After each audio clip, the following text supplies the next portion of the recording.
Hey everyone, Sleepy Reader here with my comic book thoughts of the week. I read a pretty large chunk of comics this week, a lot of them going back a ways, but I think I'll talk about everything I read. Overall I felt like I was having a good week reading comic books, although there are some that I have minor problems with. Maybe I'll start with Daredevil, speaking of minor problems. I guess I even more in this issue than the last issue felt like Daredevil does not mix well. It's just, at least Daredevil as Mark Waid has been doing him previously does not mix that well with a large group of supernatural monsters. It just felt, I enjoyed reading it, and great art and everything, but at the same time it felt kind of artificial to me. It just seemed forced putting them together. I don't know if Mark Waid had really wanted to do a Halloween issue last month and sort of veered off towards this and just sort of was seeing what happened. I think it's kind of unfortunate that for those of us who've been loving the Mark Waid run the whole time, that it, as it nears its end, it's sort of not quite as on-the-money perfect as it's been almost the whole time for this run. So, at the same time, just as a comic book, I can't put it down as a fun read, a beautiful piece of art. I am curious. It says Mark Waid and Chris Samnee storytellers, and it looks like Chris Samnee art, pretty much, but it says Jason Copeland art, and Javier Rodriguez, the colorist. He's been the colorist all along, doing an excellent job. So, yeah, when I look closer at it, I start wondering, well, is this someone just with a very similar style to Samnee? Is maybe they're a little bit less pizzazz to the layouts? Is he purposefully drawing like Samnee? It certainly was a perfectly enjoyable issue. So I don't even know if that many people noticed it wasn't drawn by Samnee. If that's what it. When it says Mark Waid, Chris Samnee storytellers, does that mean maybe Chris Samnee did the layouts? I'm just not sure. So yeah, those are my thoughts on that. I mean, I will of course keep reading Daredevil to the end. I'll have to decide whether to read the digital-only sort of coda they're going to do to Waid's run on Daredevil. Whether to read it on digital platform or just wait for its inevitable appearance in print. Or maybe both. Sex Criminals was a decent issue. I love the art. This is a wonderful example. The artist does his own colors of how how to work color with art. Often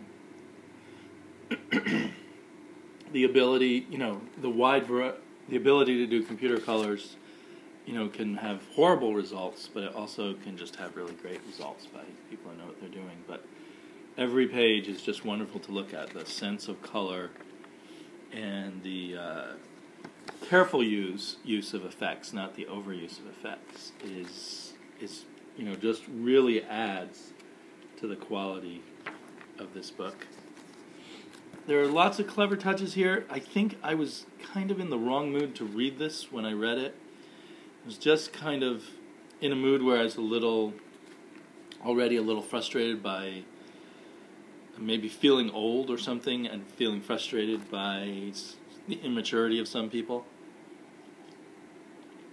And there's a certain air of smarmy immaturity that kind of mixes in with a lot of good stuff in here.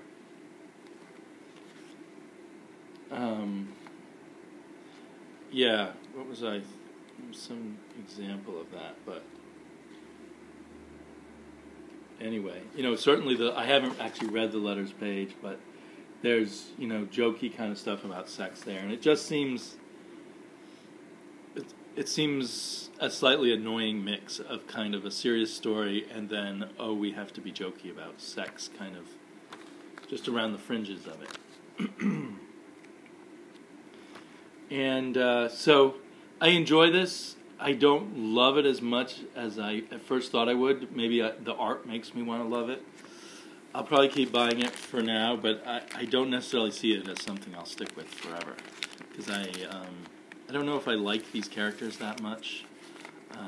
The story, beyond their biographical story, I'm not sure whether that's going to be an interesting story or not. We got a little hint of it again with sex police who hit people with dildos, which might be clever. So anyway, I enjoyed it.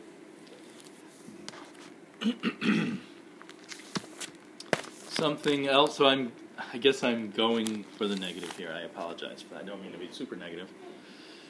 XMen, all of these seem to be like, I love the art, and maybe I have some questions with the writing. Love the art by Stuart Immonen in All New X-Men. This is coming out of the Battle of the Atom event, which I don't think I've really talked with anyone except privately. I found Battle of the Atom kind of tedious, stretched out, got really tired of all these characters sort of just complaining to each other all the time, and to an extent this seems like a continuation of that.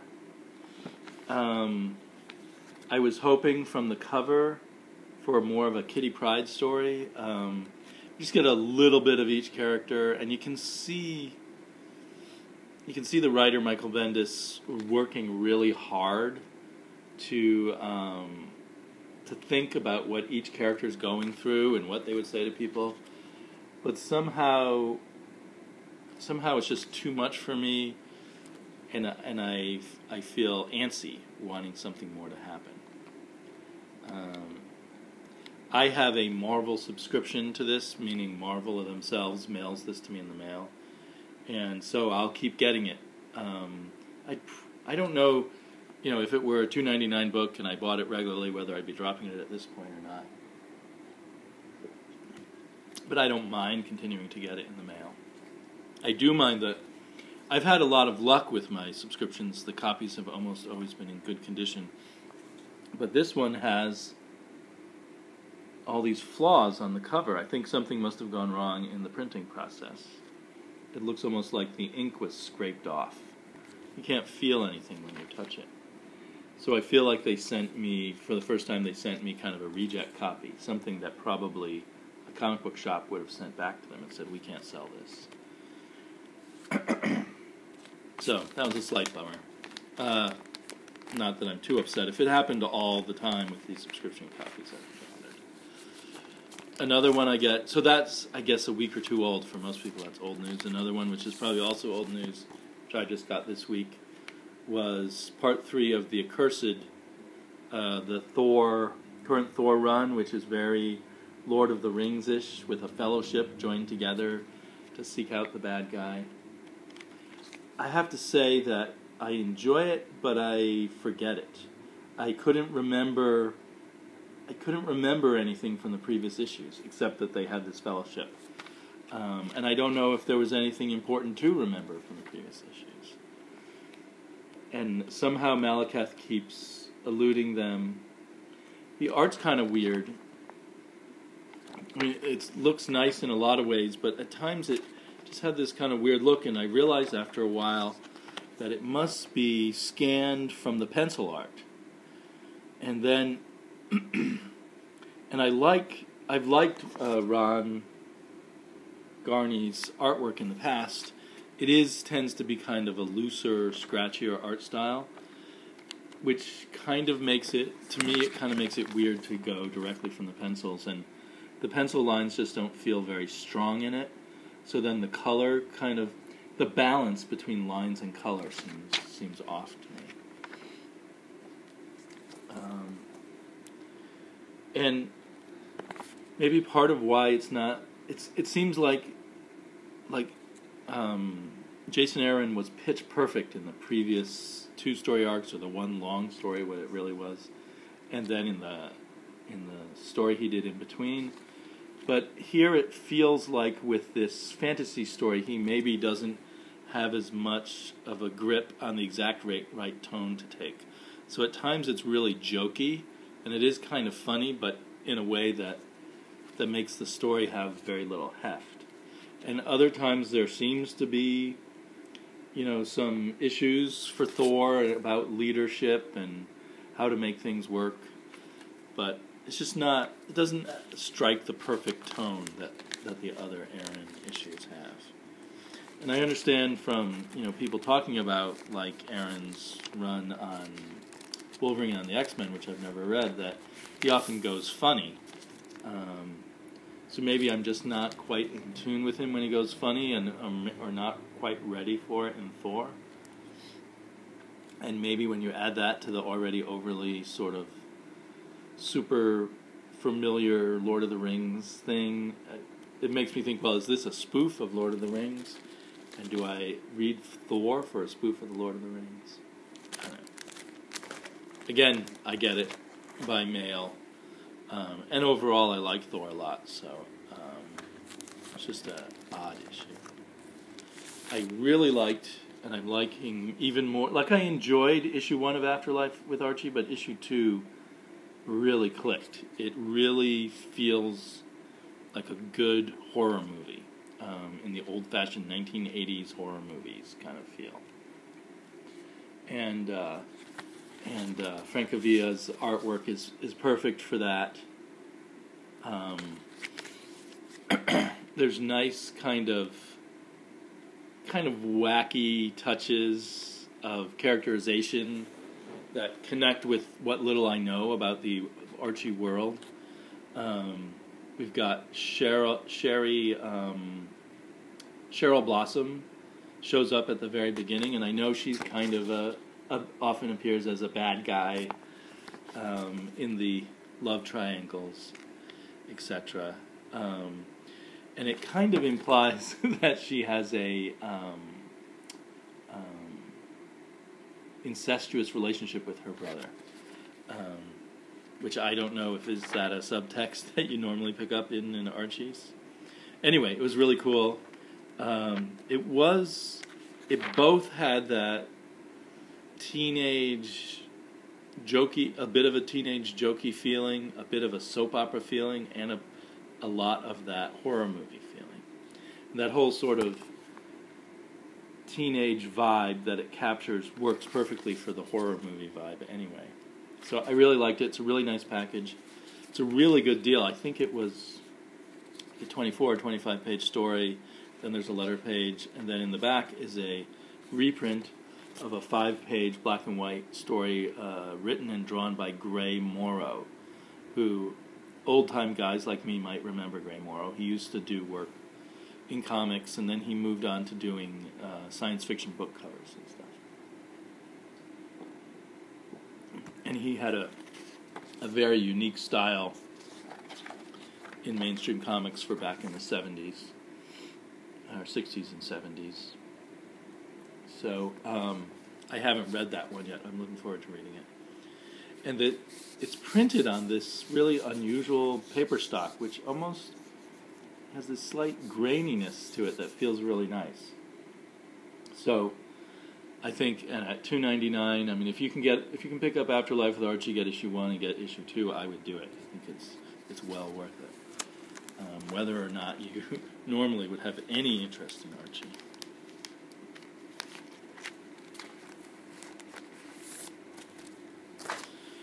So then the other thing I did this week was do some sort of catching up reading. So I read all of these Wonder Womans pretty much in the past week, catching up on issues that I'd been hoarding but not having a chance to read, and I was getting further and further behind. But it's actually a great experience reading them all together. My feeling, so how many issues is this? 1, 2, 3, 4, 7, 8, 9? I read 9 in a row. My feeling with the way Wonder Woman has gone with Azzarello and Cliff Chang and other artists. A lot of Goran Sudzuka, who's a very good artist also, along with Cliff Chang. My feeling is that Wonder Woman's gotten into this pattern of it kind of slows down, and there's certain issues where not a whole lot happens, and the characters seem to be sitting around a lot talking, and then it clicks back in, and there's 2 or 3 issues which are really amazing, and then it slows down again. And the most current issue has a bit of a slowdown. Amazing cover there. Maybe I need to remind myself. You know, some cool stuff happens, and it's obviously laying the groundwork. For some reason, they're foolishly letting Strife hang out with them again and choosing to trust her. In fact, they make a big deal out of the fact that they're choosing to trust her. So we get little touches, little threads of different things, but without any huge amount of action. But definitely a cliffhanger for the next issue, like what's going to happen next. So I enjoy it. It's funny how it goes up and down like that. Definitely kind of written for the trade, I guess. Although I really enjoy reading it month by month. I mean, I'll continue reading it that way. Excellent colors by a colorist who I've been noticing in other places too, Matthew Wilson. He's the one who did the fantastic colors in recent Swamp Things, and he really helps make the whole pages really hang together nicely because of the way he colors them. Another sort of thought I've had is, because I'm a big Fourth World Jack Kirby New Gods fan from a long time, and this version of Orion we're slowly getting a little more of him, and he's this odd mix of petulant youth who has problems with his father. None of it is. It all kind of makes sense with the original setup from Jack Kirby's New Gods, because Orion is the guy who doesn't fit in with the rest of the New Gods because he's really Darkseid's son, who's been adopted by the High Father. But in this new version by Brian Azzarello, he's a lot meaner to poor Orion and makes him wimpier and have more of a struggle with his father, and his father's a lot meaner to him. Azzarello seems like a writer who's very willing to be cruel to his characters, if you know what I mean. And Orion doesn't feel like someone who could be the hero of his own book here, because he's too wishy-washy and adolescent or something. So I enjoy it, but the old fan in me that loved Orion is kind of sad to not see him, be the hero, taking the lead and everything. Wish I could find. There's so much incredible art. This is not the right issue. The other thing is, I had thought at the end of one issue that Orion might be dead, because the Firstborn thought he had killed Orion, I thought, and Orion was just lying in a pile of rubble, and then that's never addressed, and then Orion just shows up afterwards. I guess we're to assume that the Firstborn, despite his huge threat in the end, couldn't really easily kill most of these characters. I also read a chunk of Animal Man, not quite so many. I hadn't 5 issues of Animal Man in a row, and they were really good. I'm really liking Animal Man now. It's amazing how much the plot of what's going on in Animal Man so parallels Swamp Thing. And as far as I know from any of the publicity or anything, no one's trying to make them work together like before. I love the vision of the Red, which I think maybe is getting lost a little bit with the new artist, Raphael Albuquerque. It was really wonderful the way the artist Steve Pugh has been doing that. And so I'm going through kind of a loss of Steve Pugh hangover. Raphael Albuquerque is a perfectly good artist, but I just really was getting into the way Steve Pugh was drawing all these things. Animal Man may be definitely one of my favorites again. I don't know why I like Swamp Thing a little better, because on paper, if I were to tell someone about it, I think Animal Man would sound more interesting. He's got a lot more going on in his life, with his problems with his wife, his Hollywood career, the large cast of characters who are in the red, the shepherd and the pirate ship that's helping out his daughter, and the fact that the whole idea of his daughter being the one who is really the Avatar, and he is not. But I don't know, Swamp Thing seems a little more enjoyable. I'm trying to show a lot of Steve Pugh art because I just think it's so cool. So Steve Pugh will be drawing the Invaders over at Marvel, so I think I'll be picking that up because Steve Pugh's in the past been an artist that I sometimes like, then I lose interest in. It seems like he's working at a really high level right now, or was, before I left these comics.